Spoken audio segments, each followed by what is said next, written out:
Assalamualaikum warahmatullahi wabarakatuh. Izin memperkenalkan diri. Nama saya Ratu Rukoya dari jurusan Pendidikan Fisika 2018. Saya di sini akan membahas tentang gelombang bunyi. Sebelum ke karakteristik dan cepat rambat gelombang bunyi, kita harus tahu dulu pengertiannya. Nah, pengertian gelombang bunyi adalah termasuk gelombang mekanik, di mana gelombang mekanik ini yaitu gelombang yang di dalam perambatannya memerlukan medium dan dapat didengar oleh alat indera atau telinga. Nah, sesuatu yang menghasilkan bunyi itu disebut sumber bunyi. Dan sumber bunyi yang bergetar akan menghasilkan molekul-molekul ke udara di sekitarnya.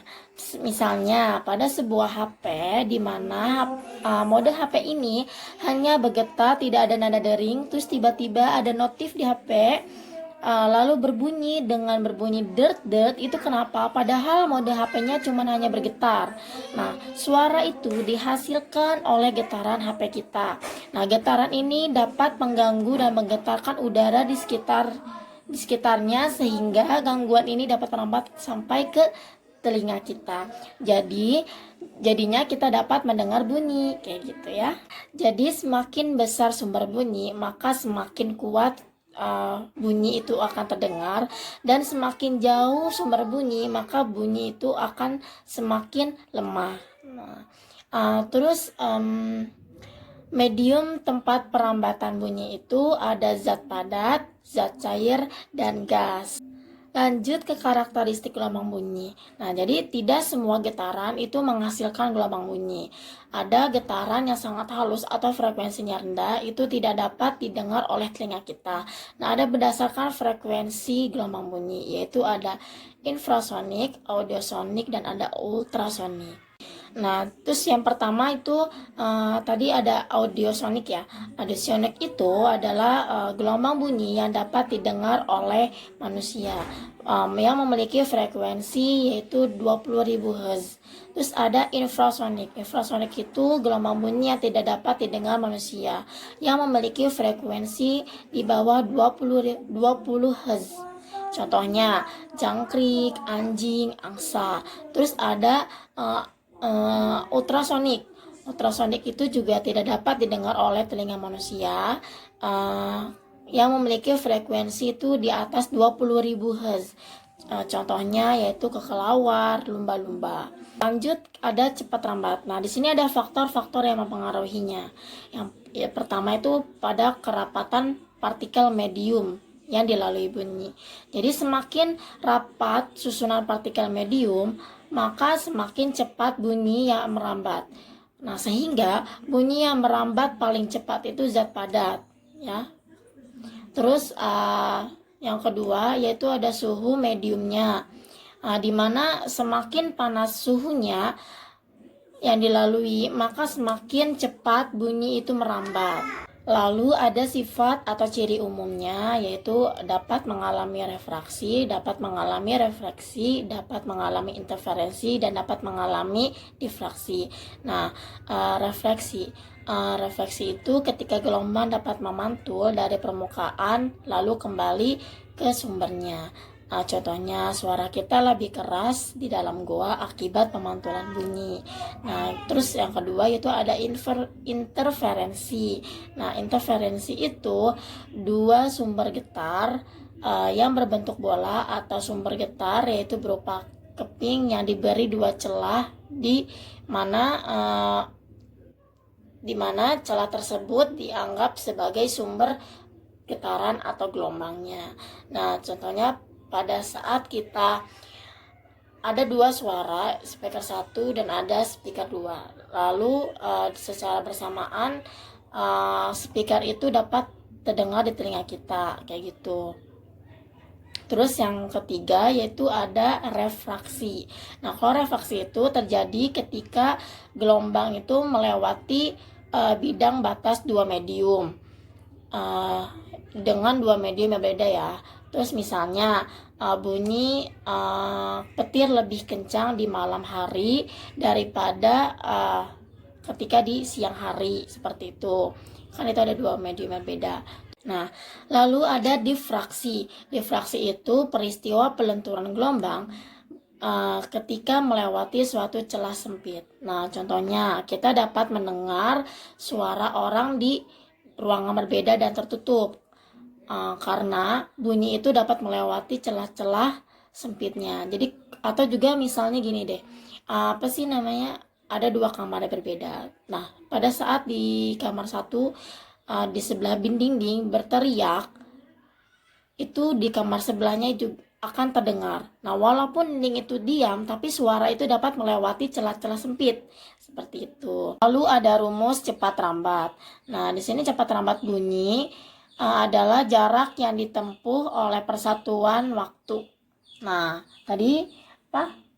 V sama dengan S per T. Nah, pada pembahasan gelombang, waktu yang diperlukan untuk satu gelombang adalah periode T kecil sama dengan T besar. Sedangkan jarak tempuh gelombang adalah S sama dengan lambda. Nah, tadi apa tadi tuh? Satu itu, nah ini. T sama dengan T besar.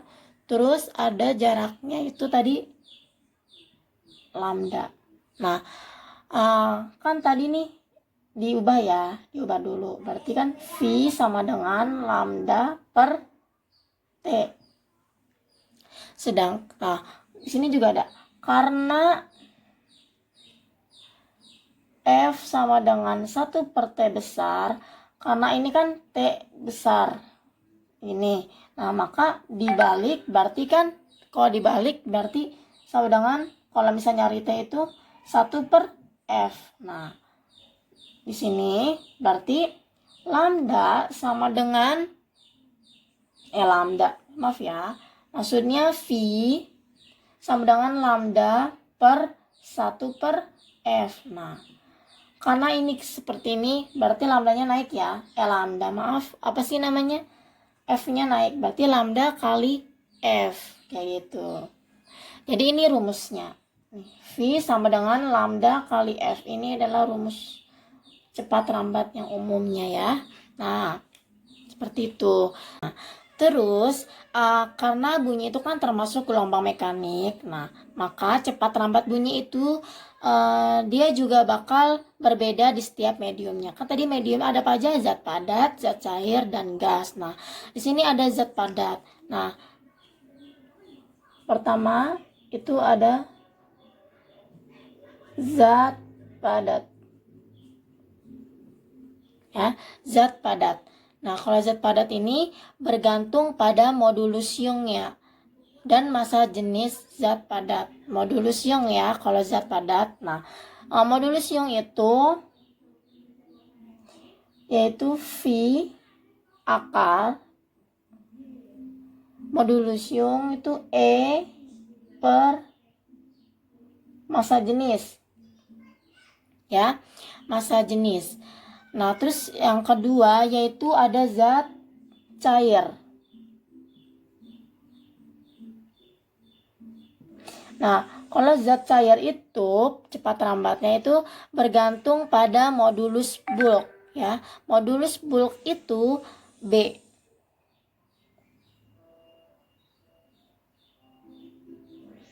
Nah, sama saja rumusnya, cuman berbedanya bergantung pada modulusnya ya.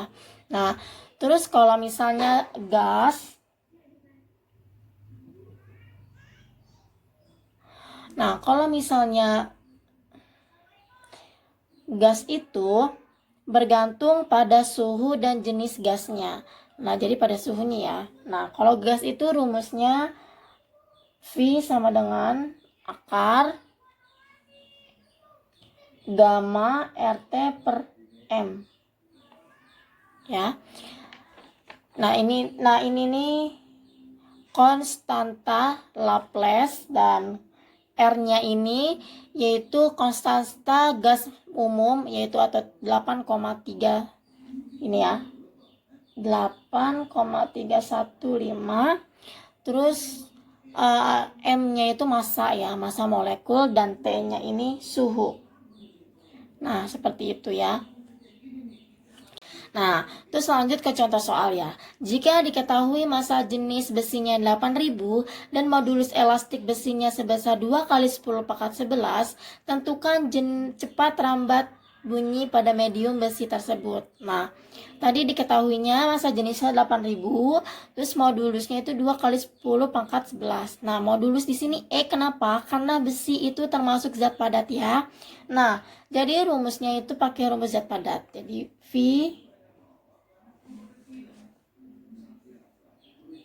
E per kayak gitu. Nah, di sini kan tadi berapa? 2 kali 10 pangkat 11 per 8000, yaitu hasilnya 5000 meter per sekon ya. Jadi ini 2 kali 10 pangkat 11 ya. Nah, seperti itu. Sekian dari saya, kurang lebihnya mohon maaf. Wassalamualaikum warahmatullahi wabarakatuh.